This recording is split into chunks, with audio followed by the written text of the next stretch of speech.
जय हिंद दोस्तों, मैं Sonu Panda the top IAS YouTube channel पे स्वागत करता हूँ। उम्मीद करते हैं कि आप लोग अच्छे होंगे, मस्त होंगे, स्वस्थ होंगे। तो आज का वीडियो में हम लोग देखने वाले हैं करेंट अफेयर का कुछ क्वेश्चन प्लस स्टैटिक जीके का। जो हम लोग सीरीज चला रहे हैं daily current affair 360 degree plus static GK, यानी कि आपका 360 डिग्री का करेंट अफेयर कवर हो जाएगा। कहीं कभी किसी भी कोने का करेंट अफेयर छूटेगा नहीं, ठीक है। यानी कि देश से लेके विदेश तक चारों दुनिया का, पूरी दुनिया का चारों तरफ का करंट अफेयर आपको मिलने वाला है, जो कि टॉप अपडेटेड होगा आज का, जो कि आपके एग्जाम व्यू से इंपॉर्टेंट है। ज़्यादा करंट अफेयर हम लोग नहीं करेंगे, 15 करंट अफेयर प्लस 20 10 5 हम लोग स्टडी कर लेंगे। टोटल 20 क्वेश्चन करेंगे, कम समय में हम लोग सारा कुछ देख लेंगे, ठीक है। आपका ज़्यादा समय भी नहीं लेंगे, आप कम समय, आपके यदि 10 मिनट भी 15 मिनट आपके पास टाइम है तो आप इस वीडियो को देख सकते हैं, जो कि आपके एग्जाम में कहाँ कहाँ इंपॉर्टेंट हो सकता है। तो आप चाहे किसी भी एग्जाम के प्रिपरेशन कर रहे हो, चाहे यूपीएससी हो, बीपीएससी हो, स्टेट पीसीएस हो, एसएससी हो, रेलवे हो, बैंकिंग हो, डिफेंस हो, पुलिस एग्जाम हो, अदर एग्जाम हो, किसी प्रकार का एग्जाम हो, वो सारे एग्जाम में यहाँ पे इंपॉर्टेंट होने वाला है। स्टैटिक जीके वैसा स्टैटिक जीके रहेंगे, इसमें history, geography, polity, economics, science सब कुछ शामिल रहेगा। और वैसे स्टैटिक जीके रहेगा जो कि हर एक एग्जाम में पूछी जाती है, 100% पूछी जाती है। आप किसी भी पीवाईक्यू उठा के आप देख लीजिएगा किसी एग्जाम का, वो आपको इस स्टैटिक जीके से मिलना ही मिलना है। तो वैसे ही स्टैटिक जीके को हम लोग शामिल करते हैं। तो आप इस चैनल पे नए हैं तो चैनल को सब्सक्राइब जरूर कर लीजिएगा और बेल आइकन दबाना ना भूलिएगा, ताकि जो भी वीडियो हम अपलोड करें सबसे पहले आप तक पहुंचे। यदि आपने चैनल को सब्सक्राइब कीजिएगा तभी आपके पास ये वीडियो पहुंच पाएगा, ठीक है। तो चैनल को सब्सक्राइब बिल्कुल कर लीजिए, अभी ही कर लीजिए। और वीडियो को जितना हो सके ज़्यादा से ज़्यादा अपने ग्रुप में शेयर कर दीजिए, अपने सारे दोस्तों के पास शेयर कर दीजिए। आपके पास जो भी ग्रुप है सब में ग्रुप में शेयर कर दीजिएगा, ठीक है। डेली आपके लिए हम लोग करेंट अफेयर लेकर आते हैं और भी बहुत कुछ इस पर लेकर आने वाले हैं। तो आपने इस बस आप लोग का सपोर्ट चाहिए, तो आप लोग चैनल को सब्सक्राइब जरूर कर लीजिएगा, ठीक है। चलिए, तो आज से देखते हैं, शुरू करते हैं। जैसे कि कुछ लाइनों से हम लोग हमेशा वीडियो को शुरू करते हैं, वैसे ही आज कुछ लाइन है। असफलता एक चुनौती है, इसे स्वीकार कर लो। क्या कमी रह गई है इसे देखो और सुधार कर लो, ठीक है। यानी आप एक असफल हैं तो ये क्या है, सभी लोग के लिए एक चुनौती है। इसे स्वीकार कर लेना चाहिए और उसमें देखना चाहिए कि क्या इसमें कमी है और उसको सुधार कर लिया जाए। आपको निश्चित रूप से, यदि आप ऐसा करते हैं तो आपको निश्चित रूप से सफलता मिलने वाली है। चलिए, बात किया जाए तो ये 100% यानी 100% सिलेक्शन दिलाने वाला सीरीज है, एकमात्र सीरीज है जो आपको 100% सिलेक्शन दिलाने वाला है, ठीक है। तो फटाफट आपने यदि चैनल को सब्सक्राइब नहीं किया तो चैनल को जल्दी जल्दी सब्सक्राइब कर लीजिए, क्योंकि ये मौका गवा न दे, मिस न कर जाए। इसलिए समय रहते भर में आपने इस चैनल को सब्सक्राइब कर लीजिए, ताकि बहुत कुछ इस चैनल पर आने वाला है जो कि आपके एग्जाम के व्यू से, आप किसी भी एग्जाम के प्रिपरेशन कर रहे हैं तो उसमें आपको काफ़ी मदद मिलेगा। चलिए, हम लोग बाइलिंगुअल रखें, एक साइड हिंदी और एक साइड इंग्लिश, ठीक है। तो चलिए हम लोग देखते हैं पहला क्वेश्चन आज का क्या है, ठीक है। चलिए, तो पहला क्वेश्चन की बात किया जाए तो पूछा जा रहा है कि हाल ही में किस देश में अंतर्राष्ट्रीय परमाणु ऊर्जा एजेंसी IAEA के साथ सहयोग को निलंबित कर दिया गया है, ठीक है। आपका ये साइड इंग्लिश में है। Which country has recently suspend cooperation with the international atomic energy agency, ठीक है। तो चलिए बताइए इसका आंसर क्या हो जाएगा। आदि इसका फुल फॉर्म पूछ लीजिए, IAEA का इंटरनेशनल एटॉमिक एनर्जी एजेंसी है, ठीक है। तो चलिए इसका आंसर बताइए क्या हो जाएगा।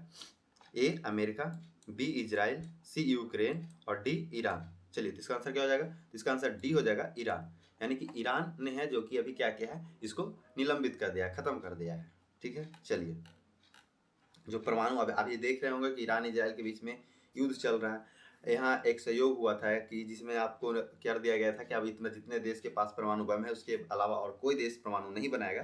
तो ईरान ने इसको मना कर दिया, निलंबित कर दिया, खत्म कर दिया। ये खुद अपनी परमाणु बम बनाना शुरू कर दिया, जिसके माध्यम से आप लोग कल का करंट अफेयर देखे होंगे तो आपने देखा होगा कि उसमें हमने बताया कि किस ऑपरेशन के तहत ईरान पे ये ऑपरेशन किया था हाइमर, वो किस देश ने किया था। तो वो ईरान पे ही गिराया था, वो जो भी परमाणु ठिकाना है 3 जगह, वहाँ पे अटैक किया था उसी ऑपरेशन के सहयोग से। तो आपने यदि नहीं देखे हैं कल वाले करंट अफेयर तो जाके आप देख लीजिएगा, ठीक है।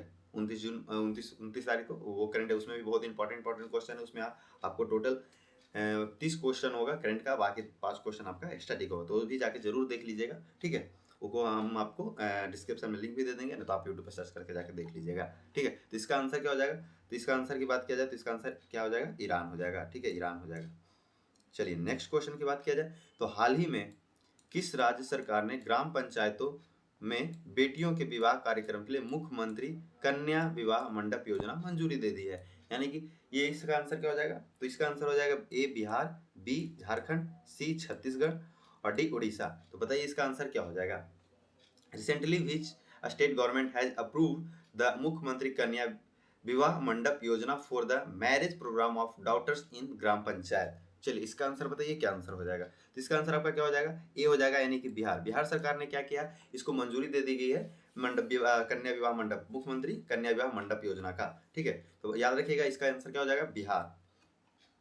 चलिए नेक्स्ट क्वेश्चन की बात किया जाए तो निम्नलिखित में से किस देश को वैश्विक तंबाकू नियंत्रण के लिए ओ श्रेणी में प्रतिष्ठित ब्लू वर्म फिलैंथ्रोपीज पुरस्कार से सम्मानित किया गया है। चलिए तो इसका आंसर बताइए फटाफट क्या हो जाएगा। ए नेपाल, बी भारत, सी बांग्लादेश और डी पाकिस्तान। चलिए तो इसका आंसर आप बताइए फटाफट क्या हो जाएगा। चलिए तो इसका आंसर आपका क्या हो जाएगा, इसका आंसर बी हो जाएगा, यानी कि भारत। ठीक है, इसका आंसर क्या हो जाएगा, बी भारत। चलिए नेक्स्ट क्वेश्चन की बात किया जाए। नेक्स्ट क्वेश्चन की बात किया जाए तो हाल ही में किस देश की पूर्व उप वित्त मंत्री जू जियाई को एशियाई अवसंरचना निवेश बैंक AIIB का नया अध्यक्ष नियुक्त किया गया है। ठीक है, जैसा कि आपको हम बताएं श्री जी का नाम है 360 डिग्री, तो आपको देश विदेश से भी रहेगा खबर और इंडिया से भी खबर रहेगा। ठीक है, और आपका स्टेट से भी रहेगा, यानी कि 360 डिग्री करने वालों की सारे तरफ से यानी कहीं से छूटने की संभावना नहीं है। ठीक है, तो आप ध्यान रखिएगा, फटाफट बताइए इसका आंसर क्या हो जाएगा। ए चीन, B Sri Lanka, C Indonesia, D Thailand. ठीक है, बहुत लोग तो इसको नाम ही से पता चल गया होगा कि किस देश का हो सकता है। ठीक है, नाम ही से क्या होगा पता चल गया होगा, जू जियाई यानी कि आपको पता चल गया किस नाम से। ये आपका आंसर क्या हो जाएगा, चीन, यानी कि ए।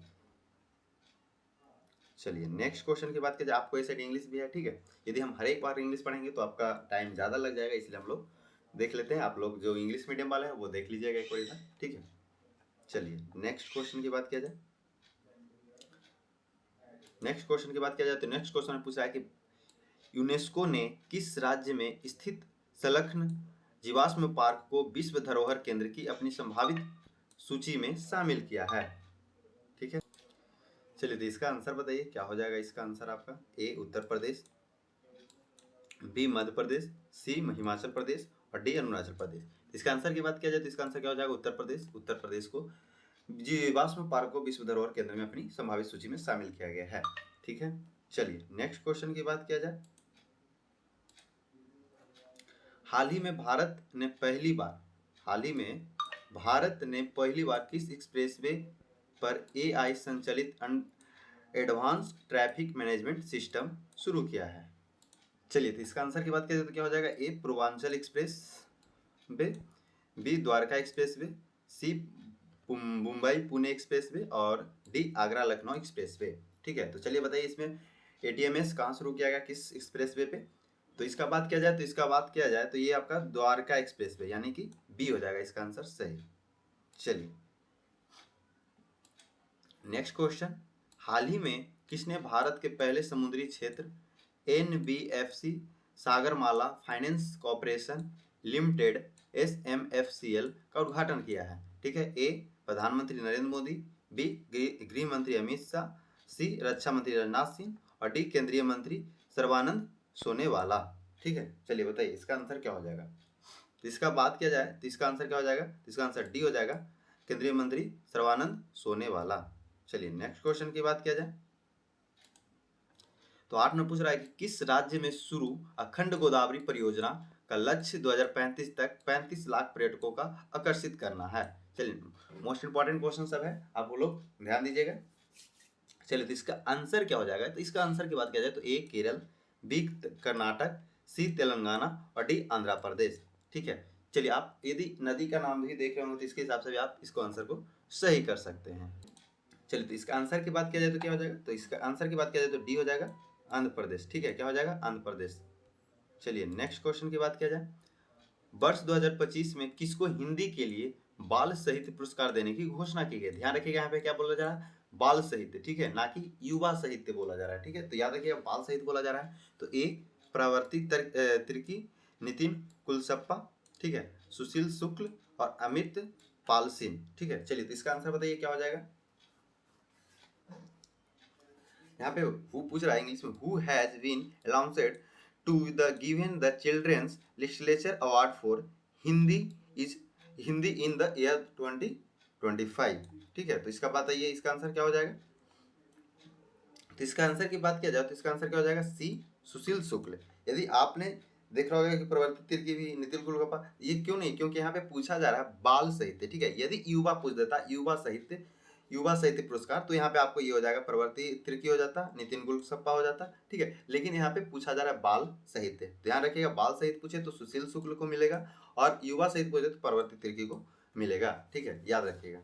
चलिए नेक्स्ट क्वेश्चन की बात किया जाए तो हाल ही में किस देश ने जंगली आग लगने के बाद चिओस द्वीप पर आपातकाल की स्थिति घोषित की गई है। चलिए बताइए, चिपोस द्वीप बात किया जाए तो इसका आंसर क्या हो जाएगा, ए ग्रीस, बी लेबनान, सी इटली और डी ब्रुनेई। चलिए बताइए इसका आंसर क्या हो जाएगा। तो इसका आंसर की बात किया जाए तो इसका आंसर ए हो जाएगा ग्रीस। ग्रीस पे आप याद रखिएगा चिरोस द्वीप पर आपातकाल की स्थिति में घोषित हुआ था, जिसके कारण वहां पे क्या किया गया, आपातकाल की स्थिति घोषित कर दिया गया। कहाँ, जहाँ मान लो कि जंगली आग लग गया था वहां चिपोस द्वीप पर। ठीक है, वहीं पे आपातकाल की घोषणा कर दिया गया। ठीक है, चलिए नेक्स्ट आंसर की बात किया जाए तो 11 में पूछ रहा है कि प्रतिवर्ष किस तारीख को राष्ट्रीय बीमा जागरूकता दिवस मनाया जाता है। ठीक है, चलिए तो इसका आंसर बताइए क्या हो जाएगा।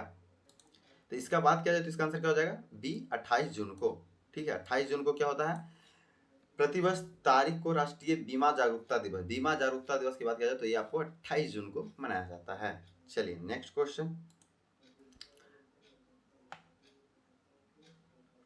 क्वेश्चन की बात किया जाए तो पूछा है 12 नंबर में कि हाल ही में भारत ने किस देश के साथ पनडुब्बी सहयोग पर समझौता पर हस्ताक्षर किया है। ठीक है, चलिए बताइए इसका आंसर क्या हो जाएगा। तो इसका आंसर क्या हो जाएगा, ए दक्षिण Africa, B Argentina, C Brazil और डी अमेरिका।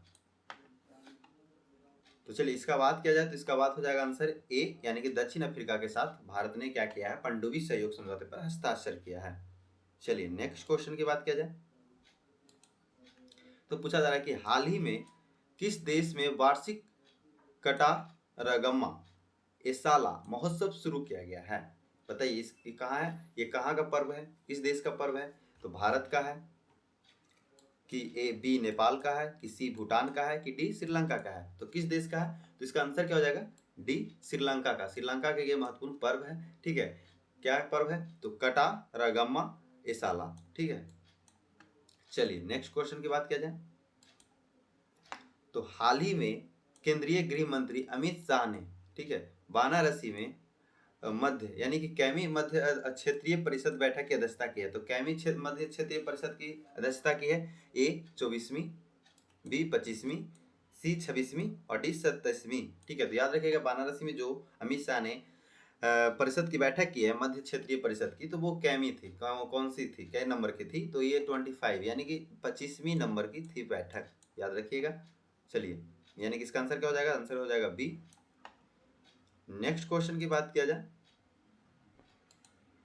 तो ये 15 में पूछ रहा है कि किस संगठन द्वारा जारी एशिया में जलवायु की स्थिति रिपोर्ट के अनुसार एशिया में तापमान वैश्विक औसत को दुगना कर बढ़ा रहा है। ठीक है, यानी कि ये जो किस संगठन द्वारा जारी किया गया है, जो कि एशिया के जो जलवायु की स्थिति रिपोर्ट है उसके अनुसार एशिया का तापमान वैश्विक औसत से दुगना बढ़ गया है। तो ये किस एजेंसी यानी किस संगठन द्वारा, ठीक है, किस ऑर्गेनाइजेशन द्वारा ये रिपोर्ट के अनुसार बताया गया है। तो इसका बताइए आंसर क्या हो जाएगा, ए संयुक्त राष्ट्र, बी विश्व बैंक, सी IMF और डी विश्व मौसम विज्ञान। ठीक है, तो इसका आंसर बताइए क्या हो जाएगा।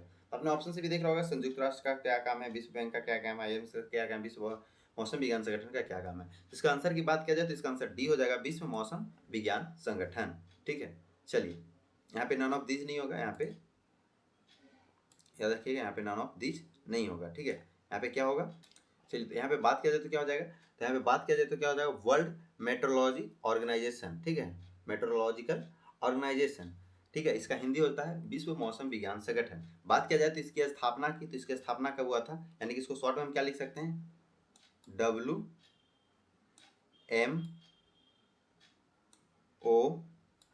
ठीक है, WMO वर्ल्ड मेट्रोलॉजिकल ऑर्गेनाइजेशन। ठीक है, इसकी बात किया जाए कि स्थापना कब हुआ था। ठीक है, तो स्थापना की बात किया जाए तो ये 23 मार्च को 1950 को हुई थी। इसका स्थापना कब हुआ था, 23 मार्च को 1950 को। ठीक है, 1950 में 23 मार्च को हुआ था। ठीक है, याद रखिएगा 23 मार्च 1950 को हुआ था। बात किया जाए इसके मुख्यालय कहाँ है, तो इसका मुख्यालय की बात किया जाए तो क्या है आपका जिनेवा स्विट्जरलैंड में स्थित है। याद रखिएगा इसका मुख्यालय पूछ लिया जाए विश्व मौसम विज्ञान संगठन का, तो इसका मुख्यालय कहाँ है, जिनेवा में है। ठीक है, याद रखिएगा स्विट्जरलैंड के जिनेवा में। चलिए नेक्स्ट क्वेश्चन की बात किया जाए तो चलिए अब आप लोग को इतना ही करंट अफेयर था। आज से अब यहाँ से आपको क्या हो जाएगा, स्टैटिक्स जीके शुरू हो जाएगा, जो कि आपके सारे एग्जाम में पूछे जाने की संभावना नहीं है, पूछे जाते ही हैं। ठीक है, आप देख लीजिएगा, उसके बाद आप PYQ उठा के देख लीजिए आपको मिल रहा है क्वेश्चन की नहीं मिल रहा है। ठीक है, चलिए तो चलिए आज का पहला क्वेश्चन की बात किया जाए तो पूछा जा रहा है कि सती प्रथा का प्रथम अभिलेखीय साक्ष्य कहाँ से प्राप्त हुआ था। ठीक है,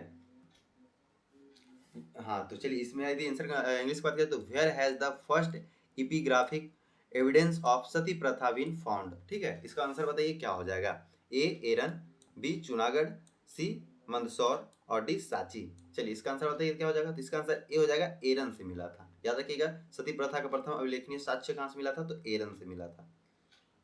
चलिए नेक्स्ट क्वेश्चन की बात की जाए 17 नंबर के, तो भारतीय विज्ञान अकादमी की स्थापना बी रमन द्वारा किस वर्ष की गई थी। यानी कि बिहार विज्ञान अकादमी जो है वो किसकी स्थापना बी रमन द्वारा किस वर्ष की गई थी, बताइए इसका आंसर बताइए क्या हो जाएगा, इसका आंसर बताइए। चलिए इसका आंसर क्या हो जाएगा, ए 1930, बी 1932, सी 1934 और डी 1954। बताइए इसका आंसर क्या हो जाएगा। तो इसका आंसर की बात किया जाए तो इसका आंसर सी हो जाएगा, 1934 में स्थापना किया गया है। ठीक है, इनको भौतिक में नोबेल पुरस्कार भी मिला है। याद रखिएगा बी रमन को, सी बी रमन को, याद रखिए यहाँ पे क्या है, सी वी रमन को। चलिए नेक्स्ट क्वेश्चन की बात किया जाए तो 18 में पूछा जा रहा है कि निम्नलिखित में से कौन सा महाद्वीप विश्व के आधे से अधिक टीन का उत्पादन करता है। बताइए टीन का उत्पादन करता है कौन सा, इसका आंसर हो जाएगा A Asia, B Africa, C Europe और डी ऑस्ट्रेलिया। चलिए इसका आंसर की बात किया जाए तो क्या हो जाएगा, तो इसका आंसर की बात किया जाए तो क्या हो जाएगा, इसका आंसर ए हो जाएगा, यानी कि एशिया। एशिया जो है वो टीन का उत्पादन में सबसे ज्यादा है। ठीक है, एशिया सबसे ज्यादा है, यानी कि आधा से अधिक टीन का उत्पादन एशिया महाद्वीप करता है। चलिए नेक्स्ट क्वेश्चन की बात किया जाए तो पूछा जा रहा है 19 नंबर की, प्रसिद्ध भारतीय बांसुरी वादक पंडित हरिप्रसाद चौरसिया किस शास्त्रीय परंपरा से संबंधित हैं। ठीक है, यानी कि जो बांसुरी वादक है पंडित हरिप्रसाद चौरसिया वो किस शास्त्रीय परंपरा से संबंधित हैं। ठीक है, चलिए कर्नाटक के शास्त्रीय संगीत, हिंदुस्तानी शास्त्रीय संगीत, ध्रुपद गायन शैली, कर्नाटक वायलिन परंपरा। बताइए इसका आंसर क्या हो जाएगा। इसका आंसर की बात किया जाए तो इसका आंसर बी हो जाएगा, हिंदुस्तानी शास्त्रीय संगीत। चलिए नेक्स्ट क्वेश्चन की बात किया जाए तो पूछा जा रहा है कि सिंधु घाटी सभ्यता का कौन सा प्रमुख स्थल 3 भागों में विभाजित था। ठीक है, बताइए which major site the Indus Valley civilization was divided into 3 part. बताइए इसका आंसर क्या हो जाएगा, A Mohenjodaro, B Kalibanga, C Rakhigarh और डी धोलावीरा। इसका आंसर की बात किया जाए तो इसका आंसर हो जाएगा डी धोलावीरा। याद रखिएगा। ठीक है, चलिए नेक्स्ट की बात किया जाए तो चलिए नेक्स्ट आज वीडियो में इतना ही था। आपको इस वीडियो अच्छा लगा तो वीडियो को शेयर जरूर कर दीजिएगा। Thank you. अगर ये वीडियो पसंद आया हो तो सब्सक्राइब करना ना भूलें, इससे हमें ऐसे और कंटेंट बनाने की प्रेरणा मिलती है। तो आपको लिए धन्यवाद, इतना वीडियो आप बने रहें लास्ट तक इसके लिए। तो वीडियो को जितना हो सके ज़्यादा से ज़्यादा शेयर जरूर कर दीजिएगा, और चैनल पे नए हैं तो चैनल को सब्सक्राइब कर लीजिएगा, ताकि ऐसे ही और भी वीडियो आपके पास पहुंच सके। आपने यदि सब्सक्राइब कीजिएगा तभी आपके पास वीडियो पहुंच पाएगा, तो आपने भूल जाते हैं बाद में, तो अभी ही सब्सक्राइब कर लीजिए और सारे ग्रुप में शेयर कर दीजिएगा वीडियो को। ठीक है, बहुत कुछ इस चैनल पर लेकर आने वाले, बस आप चैनल को सब्सक्राइब कर पाइएगा तभी आपको पता चल पाएगा कि क्या क्या आने वाला है। ठीक है, तो फटाफट सब्सक्राइब कर लीजिएगा। फिर मिलते हैं नेक्स्ट वीडियो में। इस वीडियो में इतना ही। जय हिंद।